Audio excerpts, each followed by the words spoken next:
Hey everybody, welcome back to another episode of Six Figure Barber. I'm your host, Devin Williams, the barber coach, Six Figure Barber, and today I have my brother, my guy, Paul, right here, man. What's going on, Devin? Thanks for having me here. No problem, This man. is an awesome shop, and I know we're going to have an amazing session today. Yes, sir. Yes, sir. So how I like to start off the show, man, I like to just ask the question of, what made you want to become a barber in the first place? Like, what is your story? Okay, so I did accounts receivable, which is problem solving, for a major law firm for 10 years of my life. And similar to like what's happening right now where there's a lot of like racism going on in this nation. I experienced my first bout of racism when my wife was 6 months pregnant, and I just got educated in my job, in accounting, and the manager who I trained on how to do her job, I questioned why they didn't post a management position and just gave it to someone who had the complexion for the protection, and I got let go. Wow. Okay. So when that happened, my wife was 6 months pregnant. When she gave birth to my child, I was no longer talking to my wife. I was talking to postpartum depression. So my wife is Indian, and her mother talked her into basically leaving me to go to Canada. So when she left to go to Canada, I dropped everything, rented out my house, moved to Canada, and in support of my wife, I was passing out flyers to help her generate income because she was a doctor out there, and I happened to stumble upon this barbershop called Mad One Barbershop. And when I stumbled in there, I was going to pass my flyers and keep it pushing.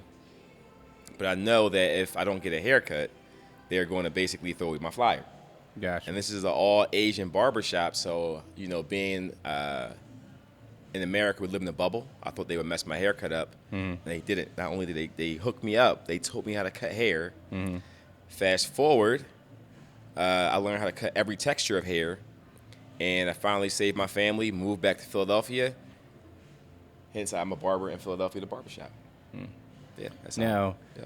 I know we've talked about this in the past before. So, what do you feel like? Are there any major differences from like a barber in Canada versus a barber in the United States, like this quality-wise, or this even like symmetry, or this style of cutting itself?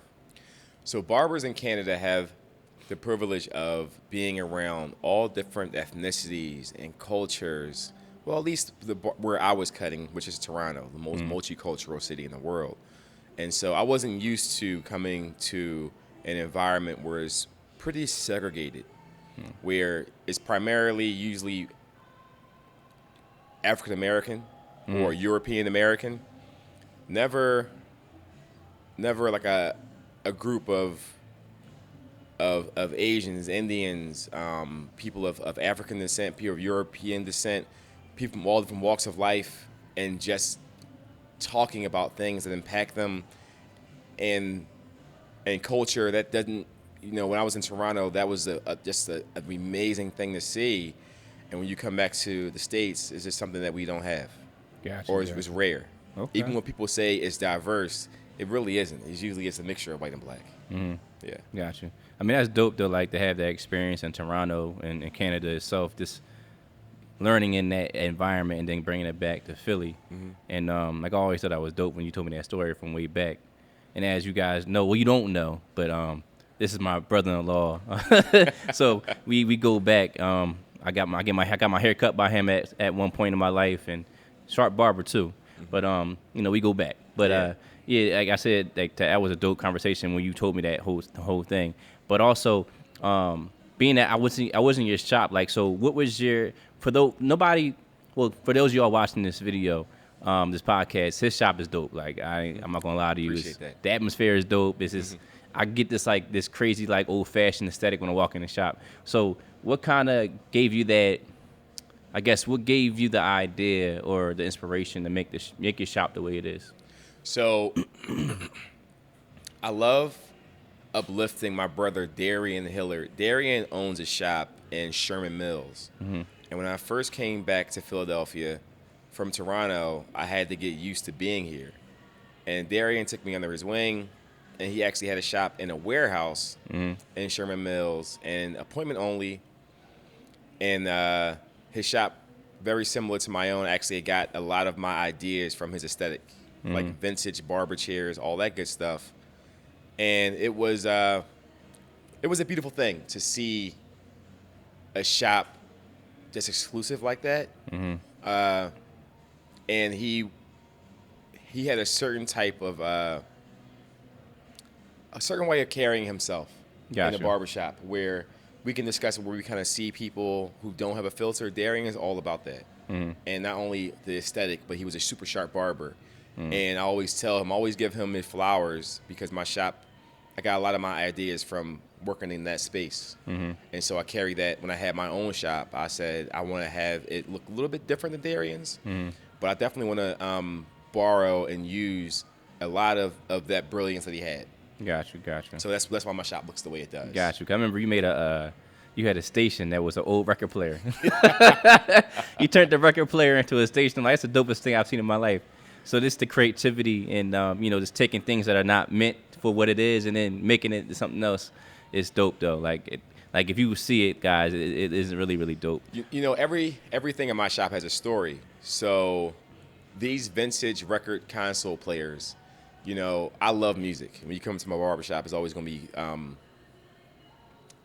music in the background. And I have a podcast, and it's heavy music centered. The podcast is called It's Always Personal in Philadelphia. And it's only an audio podcast. But I remember when I was putting the barbershop together, I was searching for these vintage console record players. And this one gentleman, I asked if I can buy it off of him. He was selling it for like $100, $200. And when I told him what I wanted to use it for, he was like, "Oh, so you don't need the inside?" And I was like, "No." He was like, "You're gonna use it for a barbershop?" And I said, "Yes." He was like, "Yo, I'll give it to you for $40, bro." Wow. He gave it to me for $40, and he was like, "Yo, Godspeed. I really want you to do well." And it was beautiful because everything in the shop was like made of love, and everything in the shop really has, everything that's in there has a very unique story to it. Gotcha. Yeah. So my next question is, what do you think about the pricing for haircuts nowadays? Like this whole thing with barbers, charging, ridiculous amounts of money for, a basic haircut nowadays. I mean, don't get me wrong. I charge a premium price for my haircuts. But it's still hard for me to kind of wrap my finger around or just wrap my head around $100, $150, $200 haircut when, now don't get me wrong. I would love to charge that price. It's just, having the concept of, like, okay, if I do this, I'm going to lose this amount of clients. Now I have to rebrand myself to this kind of client. And then it's like, all right, we still got bills to pay. We still got other things we had to do. So it's like this. What's your thought process about pricing when it comes to haircuts? I think you got to do what's comfortable for you. Again, my homie Darian charges like $100 a cut, and he deserves every penny of that. Because I personally wouldn't charge that. I have a skill set that definitely I could demand that kind of price, to tell you the truth. However, I haven't been cutting in Philadelphia long enough to, if I raise my prices to that degree, a lot of my clientele would drop off. Yeah. And also, I don't really want to add to inflation to that degree. Yes, we as barbers have a very awesome privilege to be able to dictate our prices to basically compensate when inflation comes around. That's something that you can't do in corporate America. Gotcha. Right? I think your skill set should dictate how much you charge. Yeah, exactly. In your environment and obviously your overhead, right? But if you haven't been cutting in a location for a really long time and you don't have a huge clientele, I think you may want to reconsider doing something like that. Yeah. But I don't knock barbers who do. Yeah, me neither. Like, don't get me wrong, like, I definitely know I have the skill and ability to charge upwards of $100, $150 a cut. It's just me, like, in my mind, morally and ethically, if I say it the right way, this ethically, I just, like, okay, I want to charge what I'm worth, but also, I understand my demographic of my clients. Yeah. And then, we got younger kids, teenagers, Some adults are like may not be always financially stable enough to pay the prices that I may want. But now, like that's why I do the non-surgical hair units now, because to me, that service for me, validates me charging you a higher price because of the time, the skill set I learned, and just the whole overall service itself. You know what I'm saying? So, upwards, I charge $725 for that, and if I can get 3-4 people in a week, I'm golden. You know what I'm saying? So that's another reason why I created the podcast or created the brand Six Figure Barber, because I want to help barbers learn, not overcharging just for basic haircuts, but let's learn a skill set. Let's learn something that is valuable enough to, okay, let's say I want to charge $300, $400, so we can stop cutting so many people and kind of dial it back. Now we have more free time to do what it is that we might want to do other than cutting. So that's why I started that brand. But and that's why I did the hair unit, so I can kind of get that money that I want and get to that six-figure barber level. You know what I'm saying? I think it's very smart. Yeah. I think it's very smart. And I think that, again, like your skill set dictates your price. You got to you have to sacrifice to learn that skill set, and you got to perfect it. Similar to what I was saying about my homie Darian, like we walk into those type of environments, like safe spaces are hard to find in Philadelphia. So like when you have them, people believe that you have a surcharge for them because they're hard to find, they're hard to earn. So similar to what you're doing, that's a very smart thing, very strategical thing to do. And I don't again, I can't knock you for that. And you're going to have people out there who can afford that price. Some people can't. You know what I mean? But the beauty of our industry is it's capitalism. If you can't afford it, down the street there's another guy you can't afford. Exactly. No biggie. Yeah, exactly. Yeah. And like on average, so what do you charge for cuts now? Like what's your price? I charge $60. Same. Yep. $60, yeah. Yep. I do find that a lot of my European American clients, Euro-American, I'm saying it properly. What you mean, yeah. Straight hair, with barbering guys, it's only straight hair and curly hair. But I do find that my straight hair clients, they really go hard for me though. Yeah. I'll charge $60 and I'll cut their hair, and next thing I know, I look in my Apple Pay or my Cash App, and they'll send me another $40, $30. And what I'm learning from my clients, my European clients, I'm unapologetically black. My shop is very, very black. And I don't wear a mask when they're around, and they never really get those perspectives when they come into my barbershop, and they appreciate that. I can say the same, because even in my shop, we play hip-hop music. Majority of us are people of color, whether we're black or Hispanic, we're people of color. And we get those clients. We get the Caucasian clients that come in that desire the style haircuts that we are able to provide. Like, nothing wrong with going to Supercuts or hair cuttery, but, you got a young Caucasian guy to come in here like, look, man, I went to the hair cuttery and they jacked me up. I need this joint, I need to get tightened up. And then you cut them for the first time, it blows their mind because they're not used to that precision, you know what I'm saying, and that attention to detail that you wouldn't get per se at a hair cuttery or like a Supercuts, you know what I'm saying, or sports clips. So it's like when they come here, it could be a culture shock, but that doesn't bother them. They come in, they love the environment. We get a little rowdy sometimes, but just being here in the cultural setting of that kind of shop is like it don't bother them at all when they come in here.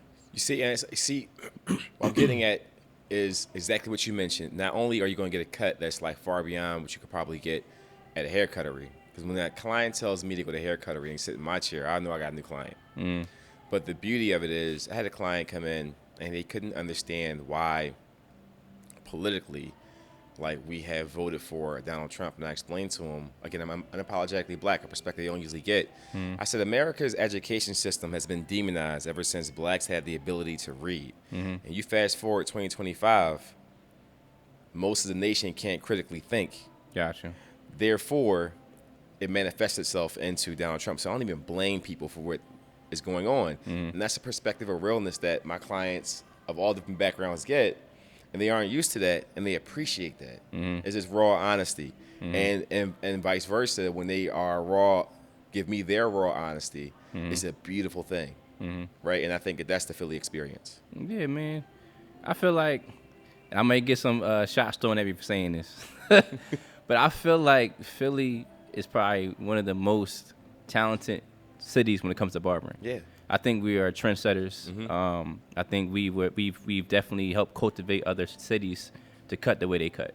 Yeah, yeah. I would say I never I didn't get the opportunity to cut everywhere, but I know when I cut in Toronto, I mean some of the best fades I've ever seen on for straight hair, curly hair. But then when you mix that with Philadelphia's finishings, it made me a whole different animal with cuts. Yeah. To a point where like normally I trim hair with the Andis Fade Master for our curly hair, but I actually developed a technique to actually trim hair for my straight clients with an Andis Fade Master. And it's like when I first started doing that, they were like shocked by that. But then when they saw the difference, they're like, "Yo, this is very different." Exactly. So it is beautiful when you can come to an environment like Philadelphia or in Toronto, and then you have these styles and you can blend them together and make it your own. And these experiences are amazing. Bro. Exactly. I remember sitting in the barbershop when I was like, I would say like 12, 13, 14 years old. And this is before I even knew I was going to cut hair. You know what I'm saying? I'm just getting my cut. I was like one of them kids, like I would literally walk to the barbershop every other Saturday, like first thing in the morning. Like I say, like I had to get up at 6 o'clock in the morning so I can get to the shop by like 7, so I wouldn't be sitting waiting all day to get my hair cut on a Saturday. And I would just sit there and I would just watch, like something about the art of it would just captivate me. So I'm just watching my barber cut, looking at the fade, looking at all these kind of things going on. So, you know, fast forward to now when I became a barber and I'm cutting in the county now, they be like, you know, the black people that are from the city, they come to the county, be like, dang, you know, I'm not even sure if I get a sharp cut out here.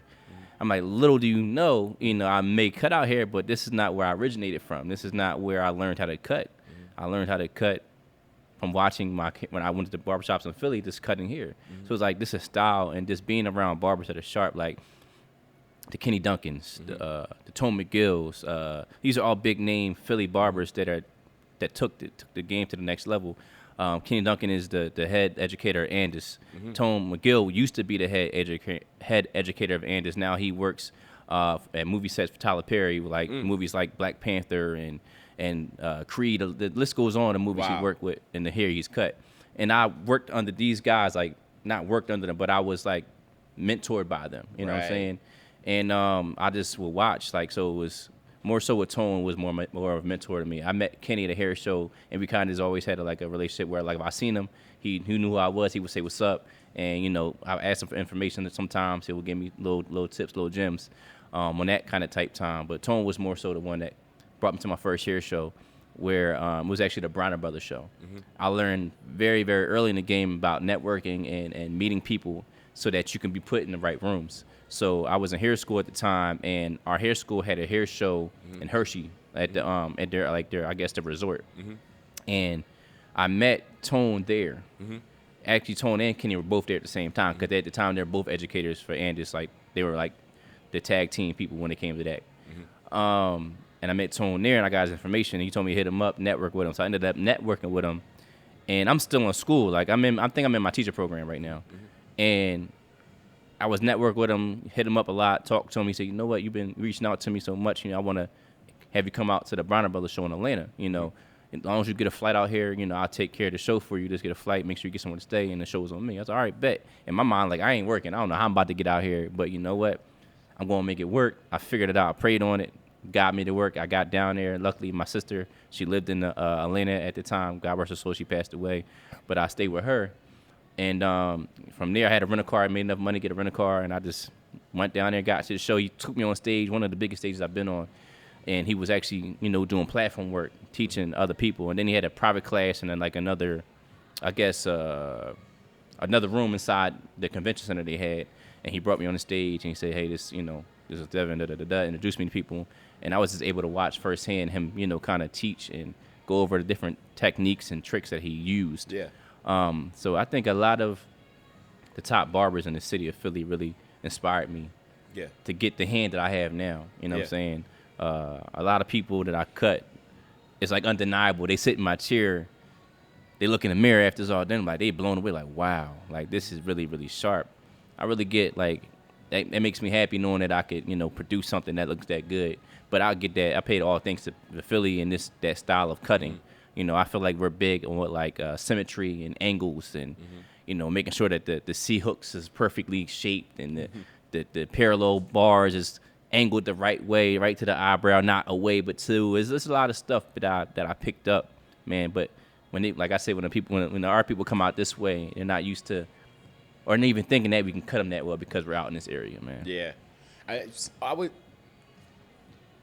First of all, that whole entire story is incredible because a lot of people don't embrace mentors the way they should and honor that. Like, it's really important that we honor the shoulders we stand on all the time, right? Because somebody paid the way for you to be here in a lot of different ways. So I appreciate the fact that you mentioned your mentors. Oh yeah, one more mentor too before I forget. Eric Wright, also my guy Hassan. I'm not gonna forget nobody that gave me any type of mentorship because y'all helped out. But you can go back. Yeah. Well, in Toronto, like my homie Justin and Jay, they were always on anything that came out that was new, like coloring or all this. I don't do a lot of these things, but I'm always impressed that they're doing it. Not only that, they do anything that's introduced new to the barber industry. They're going to be on it. And top it off, now they're actually doing tattoos on top of cutting hair. Like the micropigmentation? I mean, not that. I mean, the S&P, that joint, or like real tattoos? They both. Both, okay. Both, on top of all the cutting edge things that come with barbering. And so those are my brothers. I mean, like, I forged a relationship with them, and every time I'm in Toronto, I link up with them. So for me, it was those are my mentors, as well as like you mentioned, like, again, Darian, my cousin Twiz. Yeah, I remember. Right? Like, those guys, like, I just so happened to come across some of the best mentors. I got lucky to come across some of the best mentors I could find. You know what I mean? And forged these amazing relationships. My homie Mo in Toronto as well. We gotta. It pays to be humble. It really does. So, my daughter, we went to the parade recently, and in that parade, we saw that for the Eagles Super Bowl parade, there were some people there who weren't humble, some people there who were ignorant. But I was explaining to her, you see that person right there, how they're responding? That's a real Philadelphian. They're really nice. They're really cool. But on the flip side, they can cut down. This is as much as they can uplift. That's what a Philadelphian is. And they're always going to be, when you are around real Philadelphians, you're going to love them to death. One person can fill a whole room. And that's just that, you mean? So when to your point about Philadelphia, when you come to a city like this and you find these safe spaces in Philly, that's why people charge so much. Yeah, exactly. Because you get the Philly experience in these safe spaces. Exactly. And they're far and few in between. Exactly, because these shops in the city, like another mentor of mine's, Max Livermore, he put me on with the hair units. We had a whole conversation about, the aspect of, I'm out here. Would it be better for me if I would move to the city versus being in the county? He said the city's cutthroat. He said, man, there's so many good barbers out here that if I were to come out, they're not saying I wouldn't succeed or be successful. It's that it gets really, really cutthroat. And, it's barbershops on every corner. It's like it's a really, really, really saturated industry in Philly when it comes to barbering. But, at the end of the day, it's like it's just like it was that stigma I was telling you about that, because we're in the county, we're not going to get a lot of clients, because we're black and we're in the county that we're not going to get the people from the city to come see us. What I've learned in my career of cutting hair, that it don't matter where you are. You know what I'm saying? It really, all that matters is if you provide a good service and the person feels like they're in a safe space to come to you. I got a lot of guys that come from the city to come here. Like, look, I come here because I know it's safe. I don't got to worry about nothing. We in a safe environment. We in the mall, got security guards. We don't got to walk outside and worry about somebody trying to do something crazy or something happening that I just happen to be in the wrong spot, the wrong time situation. And, and it's the culture. We provide a safe environment. So they rather come here than being in the shop in the city when they got to worry about certain things that may transpire that they don't want to be around. You know what I'm saying? And not saying all shops are like that in the city, but particularly the ones they might have been going to, and he's like, I just want to feel safe. I don't feel like, I got to be looking over my shoulder and so on and so forth. But there was one thing I want to rewind back off. I remember during COVID-19, right? Remember, like, I'm a barber, and most of my business at that time was, like, run by cash. And I have assets, homes, all that kind of good stuff. But I was riding home one day, and in cash, I really only had like $20, and I was going to the gas station to pump my gas, right? And it was his kid at the gas station. And he was asking if he could pump my gas. He had his gloves on. He had his mask on, all that kind of good stuff. And I was like, no, I only got $20, kid. I'll pump my own gas. So I go into the store. He hopes the door open for me. And I told the attendant, like, just give me 10 on pump 2, yo. And gave this kid half of the remaining money. I gave him 10. But going back to my home, I was like, no one's thinking about this kid. Exactly. And we have all of these, like, rules about who can cut hair and who can't cut hair based off of these licenses. And in Toronto, you don't got to deal with that. They can learn. This kid will learn how to cut and feed his family. So when I hear that, I wanted during COVID, I was like, yo, we need to really figure out how to get these young people employed. And the licenses are getting in the way of getting them employed. And one barber said, well, I wouldn't want that because it'd be too oversaturated. In my opinion, I was just like, bro, I could care less if it was oversaturated. I'm a good barber. Exactly. It could be 10 barbershops in the corner. I'm going to stand out because I'm good at what I do. Exactly. So as it comes to oversaturation, this is capitalism. If you're good at what you do, exactly, you will get the clientele. But I will say, like, we got to figure out how to get these young people jobs, because I think that it really hurt my heart when this young boy was like out. I was like, yo, this kid, like, no one's thinking about him. For sure, yeah. But if he was in a whole different country, he would be able to put food on the table. Exactly. Like, and I'm really big on that too. Like, you know, helping people that I know, you know, that want to become barbers, that want to learn a skill, like helping them get to that point. You know what I'm saying? Giving them the instructions, like, all right, this is how you cut. You know what I'm saying? We're gonna help you teach. We're gonna teach you, show you how to do it, and then we're gonna figure out ways to help you get you done professionally. Like, let's get your license. Let's figure out how we're gonna do this for you. You know what I'm saying? Right. And for whatever reason, that's been a big thing in my career, is helping other new barbers come into the game and find their hand and kind of build their self-esteem up with their haircut, so they feel confident in cutting, and then also helping them go from that to go get their license. You know what I'm saying? So we can do it, do it the way that the state needs us to do it. Yeah. So I'm really big with that too. I don't want to see nobody suffer unnecessarily. If money's an issue, or they just need somewhere to be, you know what I'm saying? Whether they had like something happen to them in their life where they put in jail or whatever the case may be, that's preventing them from getting a job, and they just need money, need something that's going to provide for them. This is a great industry to be in. It is. And I would tell a lot of young people too, unfortunately, a lot of these trade programs we mentioned, including barbering, they taking them out of public schools. You only get those programs when you go to prison. And You said, when you go to prison, you said? Yeah, most of the trade programs are in prison now. Oh yeah. So you only get access to them. They're not in public schools any longer. They're like in prisons. And this is just the research that I've been finding out by podcasting on my own as well. Gotcha. But yeah, so I didn't want to get off too far off a course of what we're talking about. Yeah. It's just in the spirit of wanting to grow your own business. 'Cause I understand that you have your own barbershop, like same way I have my own barbershop. And I think that me personally, I want to be around barbers that are better than me because I'm learning. And I know that if you're around me and you have a skill set that's just as good, if not better, then we can elevate together. Exactly. Right? Because it just elevates the shop. But I would say, like, the main thing is, if you're a young barber out there and you want to be a barber, make sure you're trying to find and learn from these safe spaces, because a lot of people can cut hair really good, but they don't know the business of barbering, which is to treat the client how you want to be treated, how to respect clients when they come into your doors, how to host a safe space. Learn how to do that so that you're operating in the best way possible, so that when you are in these environments, you're thriving in them, and you can basically be available to anyone versus a set group of people. Exactly. And I'm big on, like, really building rapport with my clients, and making sure that I'm pretty much at their disposal when it comes to, like, all right, you need me to do this. If I can make myself available, I will. You know what I'm saying? Because I want to make sure, if they need a last minute haircut because they got to go on a flight somewhere, or they got like a random event that they need to go to, and they hit me up, even though I do everything by appointment. But if I happen to have a gap or some type of like open space, I'm more than happy to fit you in that space because I want to accommodate that person. Yeah. So, like I think I said before, I got clients that I've built relationships with that I can see myself like hang out with them outside of just me cutting their hair because of that relationship I built with them, and they feel safe enough with me that they may invite me out to their home, or like to an event that they have. You know what I'm saying? So it's like I think it's really, really important to build a rapport, build a nice relationship with your clients. You know, make them feel safe when they come into your shop and feel welcome, so that when they come in, they like, it's like family. You have conversations, you know, y'all talk. And even if you do charge $60 for a cut, it's because you had that relationship. When they may throw you extra $20, $30, $40 on top of that, because you know what?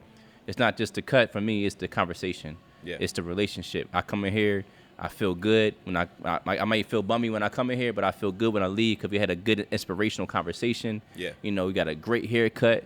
Now I'm ready to go take on the world. So let me just bless this person a little more because of that relationship you had. So relationships is really big, y'all. Like you said, new barbers have been doing it for a while.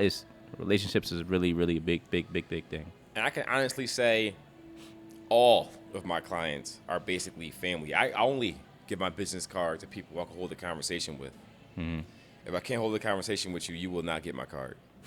I'm dead serious. And I believe it. Yeah, I do. I really try to protect my peace because I do believe that when you are actually having a conversation with someone, some part of you is absorbing their essence. Mm-hmm. So it's like you really got to make sure when you have somebody in your chair that iron sharpening iron. Exactly. And it's funny because I have a lot of guys, like younger guys, like maybe like 5 to 6 years younger than me, that come in here that have goals and dreams and aspirations. And just me speaking positivity into them. You know what I'm saying? Yeah. Like, you know, they might have a dream of opening a business or being an entrepreneur or getting a job this place or whatever. And I just like, look, man, you can do it, bro. Whatever you need, you know, talk to me. You know, Yeah. I got resources. I can help you out. If you need some, you know, if you want to start a business, I can tell you how to get your LLC. I can tell you how to get your IN. I can tell you where to go to get your taxes done. It's like all this information and knowledge that I have, I pass on to my clients that are trying to reach and strive for goals, especially the younger ones that I know. And it's like they come back like a year or two later, yo, Dad, what you told me before, man, it worked. Now I'm doing this, I'm doing that. I'm like, that's what's up, man. I'm proud of you. I'm happy for you. So it's like not only are we having a relationship, but now we're cultivating these people around us to be better. You know what I'm saying? Hell yeah, because I look at it like John Wick in the sense that you got the money aspect of things, but those relationships that you cultivate, that keep paying you, are like those golden coins that symbolize the relationships you develop that are more than money, right? Mm-hmm. That's what barbering is all about. Because you have a podcast, Six Figure Barber. While I don't make six figures as a barber, I do cultivate a crap ton of relationships. Because not only am I a barber, I'm an insurance broker for medical and life. I sell annuities. I do real estate. And barbering just gives me the freedom to basically execute all those goals and develop these relationships. For sure. That make it abundant. And also podcasting has even more abundance because I have not only have those amazing relationships in my barbershop been cultivated through just conversation, it manifests itself in my podcast, which is growing even more. Exactly. And so if you guys tune in, not only to Six Figure Barbershop, but also tune into It's Always Personal in Philadelphia. It's only an audio podcast, and there's a lot of wisdom in there. Definitely check out my guy Devin. Devin, man, I love you, bro. I appreciate it, man. Yeah, but You got to run late. I gotta get out of here. You gotta get out of here. You want some rapid questions? Rapid questions. Before that, let me say this last thing, and then we're gonna get to the questions. We're gonna get you out of here. So let me just say this for y'all. Six Figure Barber is not just a barber that makes six figures. It's a mindset. It's a career path that you want to get to in life. It's the idea of becoming that. You know what I'm saying? So it's not just me being a six figure barber, but it's you wanting to become that and learning and figuring out these things to help yourself elevate to that level. I love it. That's what I'm saying when I say six figure barber. But anyway, let's get to these questions real fast so we can get you out of here. All right. So this is the rapid question. At the end of the show, I'm gonna be pulling up my phone acting crazy. I'm gonna get it real fast so we can get So I you out gotta of answer, here. right? No thinking about them. No, it's first thing come to your mind. All right. So okay, what is one thing you can't stand for a client to do? Move around too much. All right. What is your favorite pair of clippers? And this Fade Master. Bet. What's one thing you wish you knew before becoming a shop owner? That hiring people making sure that you vet out people and finding people who are just like you before hiring them. There's a great book called Good to Great. And in this book, the author was explaining that if you hire the wrong people, getting rid of them is really difficult. You gotta hire people who are self-motivated. If you gotta spend money on motivating them, you're already losing out. When you hire people who are self-motivated, at that point in time, it's easy to grow, and people who are self-motivated will push out people who aren't. Makes perfect sense. I like that. And the last question, what piece of advice would you give to a new barber, and what would it be? Make sure you're being yourself. Make sure you're being a student of the game at all times. Make sure that you understand that there's no such thing as mistakes, that you're learning in that process. Every time you make a mistake, you note that mistake. You take plenty of pictures of your work, and you always strive to get better, and you will be. Well, man, that's it, man. I appreciate you coming through. Love you too, my guy. It's a great podcast, man. Hope y'all got some gems out of this, man. Once again, that's it. This is the Six Figure Barber Podcast. My guy Paul, check his podcast out. Say it again one more time. It's always personal in Philadelphia. You know how it's always sunny in Philadelphia? It's always personal in Philadelphia is the realest statement you're ever going to find. And one more thing, where can they find you at if they want a sharp cut, man? So my shop is Vivid for Men. So you can just Google Vivid for Men, Philadelphia, and check out my Google reviews. When I get any new clients, they'll see just these Google reviews keep going. And do you got an Instagram do you want to give away too? So my IG is Showcase001. I'm essentially a Renaissance man. So when you go to my page, you'll see all the things I'm into. And if you're interested in coming to the barbershop, just DM me. If you're interested in the podcast that I have, just DM me. And that's pretty much it, guys. What you see is what you get on my IG. I know that's kind of a rare thing. A lot of times you'll think someone's a hero, and you'll finally meet them, and they're Freddy Krueger. That's not me, y'all. So, yeah, just warm and welcoming all the time. Well, that's it, man. Thank you again for tuning in. Six Figure Barber Podcast, man. Peace.